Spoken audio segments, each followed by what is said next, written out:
Les vidéos Aikikom. Bienvenue.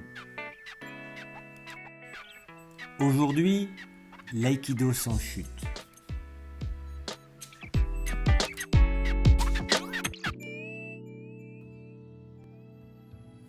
L'aïkido, vous connaissez?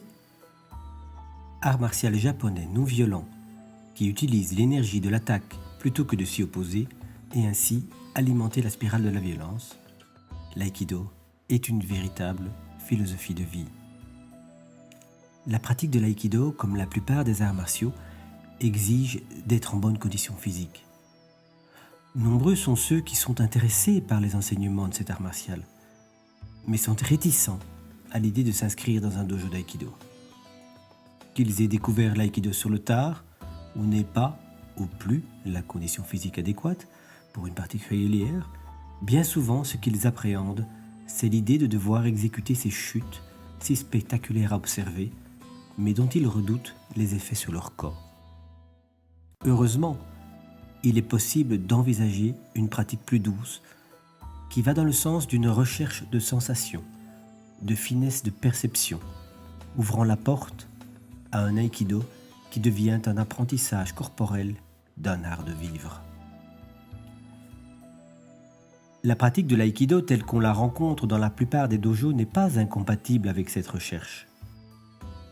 L'essentiel est de savoir ce que l'on recherche. Pour beaucoup, la pratique de l'aïkido répond à un autre besoin, celui d'une pratique physique, intense et entière.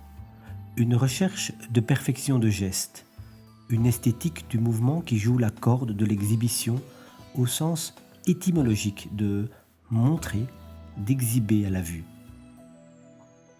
C'est dans ce contexte que la chute trouve sa pleine pertinence.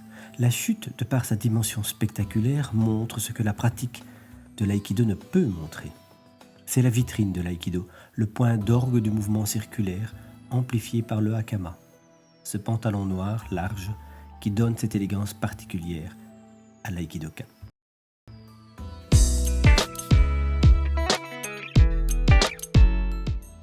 Dès lors que la pratique de l'aïkido se désintéresse de cette dimension d'exhibition, elle peut aisément se passer de la chute. La recherche ne vise plus à démontrer, mais à découvrir, et cette exploration est personnelle, même si elle se pratique à deux. C'est là sans doute la richesse de l'aïkido sans chute. Elle recentre le pratiquant sur son cheminement, mais le maintient dans l'interaction. Le travail à deux est en effet le garant du délicat équilibre entre art martial interne et externe. La recherche reste connectée à la martialité, mais le combat n'est plus au centre. Il est le cadre, l'origine, le contexte. Il doit rester présent sous peine de transformer la pratique en une danse où ne subsiste que la dimension esthétique, mais n'a plus besoin de s'imposer.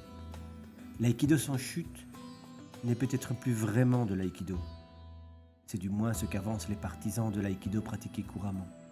Mais il reste éminemment aïki. Il est aïki dans sa recherche des principes et de l'esprit qui sous-tendent l'art martial créé par Morei Ueshiba. S'il s'inscrit résolument en dehors d'une pratique d'aïkido sportive, il reste inscrit dans le mouvement et l'étude du geste.